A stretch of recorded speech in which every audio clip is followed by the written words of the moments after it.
Welcome, friends of the Greasy Shop Rag. Today we're going to take a look at a Husqvarna 125b handheld blower. The customer complaint is that it needs a tune-up. Doesn't want to run very well.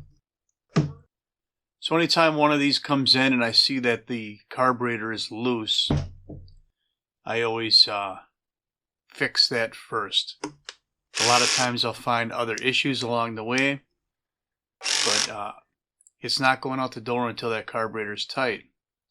Now, I should mention that previous to this video, when the machine came in, I did pull the spark plug and check the cylinder and make sure that it wasn't scored. So I know we'll be able to get this back into the hands of the customer, and probably not going to cost a whole lot of money to do it. So to get that carburetor tight, I do have to take the housing apart on both sides of the engine to gain access to a couple of screws that are hidden in there. So you can see that thing is loose, and it does create a bit of an air leak. I don't know if I've ever seen one actually scored because of that air leak, but they won't run the way they're supposed to with that loose. I will have to take the blower tube off, which means taking that lock screw all the way out to get this other half off of here. And then there's whatever 7 or 9 screws on this side.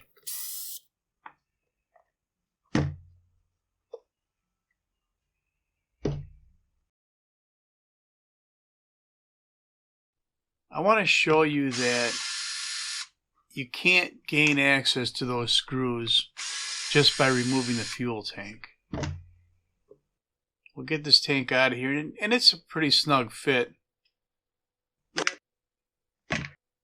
But those screws live underneath a piece of plastic there, and you can't really gain access to them.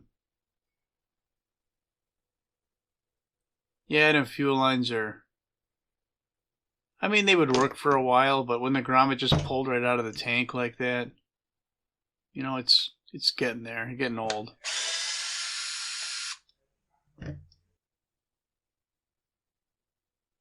Alright, we got our fan housing off. Now we'll have to remove the impeller itself. And when you work with these impellers, take a close look at them and make sure that they're not cracked around the center hub, and that there's no broken fins on them.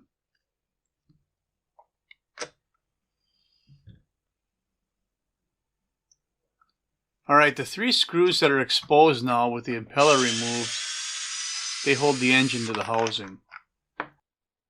Now sometimes you'll find that these screws, the engine housing is actually broken on the other side. Just depends if there was a vibration or something that got everything wiggly and loose and vibrating. And once this stuff gets loose and vibrates, you know, you can have a broken mount. So there's the 2 screws. And you can see they were loose. I just got to crank them down.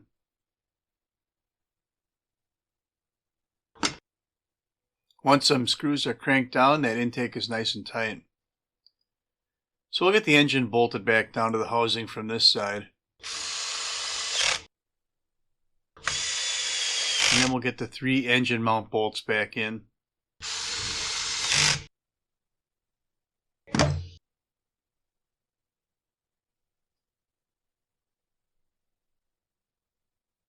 Now you're going to find later in this video that, well, you're going to find what the actual running issue is. It had nothing to do with loose intake bolts or bad fuel lines. Not that those things wouldn't have been addressed anyway, but you'll find that there's one other problem, that is, if it wasn't there, this guy would have just kept running this thing the way it was.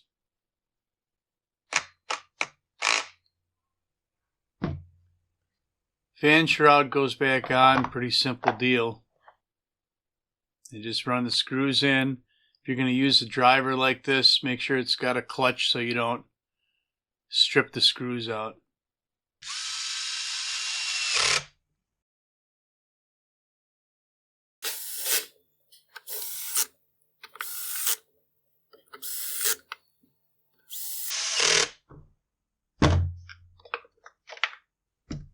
Alright, now we're going to put a new set of fuel lines in here. And this is the easiest way to do it, is just with this kit. But you can certainly do it just by replacing individual lines and the primer bulb and the fuel filter.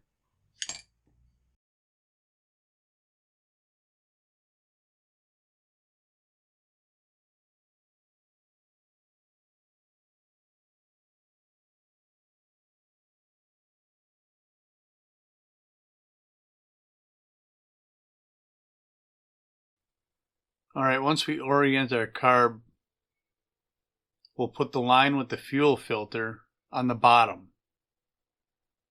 and the line from the primer bulb on the top of the carburetor. It's just the easiest way to explain it.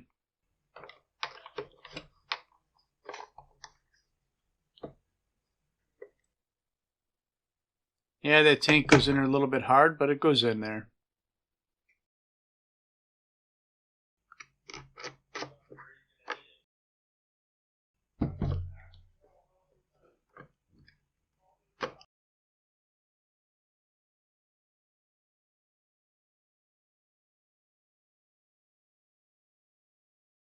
Now we're going to install our air filter holder. And you have to push the choke lever through the holder on the left side there. The opening's big enough to get that handle through.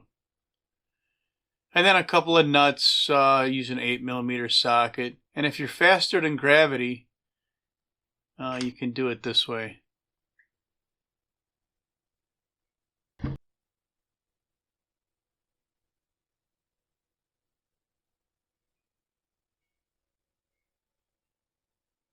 Get them snugged down pretty decent.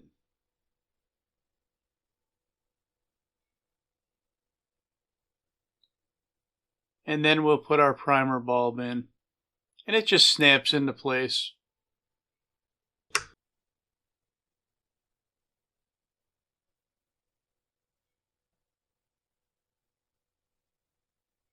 And then the 2 screws that hold the fuel tank down.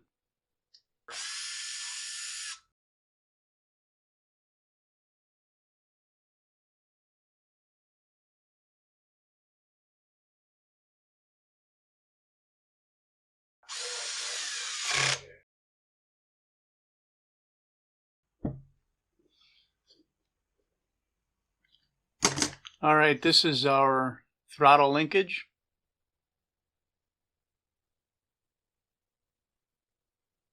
And that little kill wire's got to be sitting in the groove there, otherwise it's going to get pinched. Muffler heat shield. And the side cover.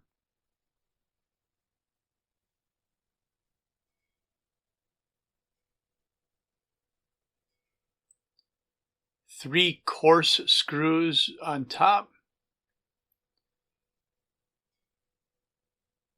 And that stop switch, sometimes it's going to hold you up. You got to get that lined up just right so it fits in both halves of them housings. And then our starter assembly uses the 4 fine thread screws.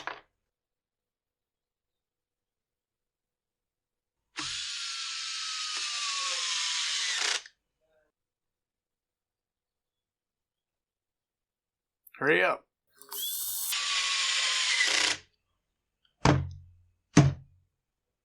Alright, let's put some fuel in here and see if it runs. I mean, basically, this should be square one.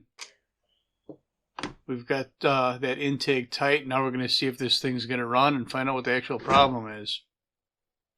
Now, when I'm pulling on this cord, listen very close to the machine.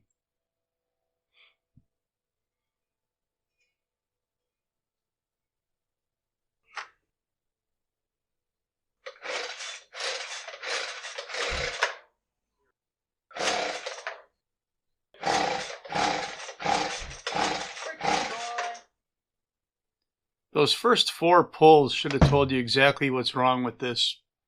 And if we look into the exhaust port, we'll see that it's packed full of mud.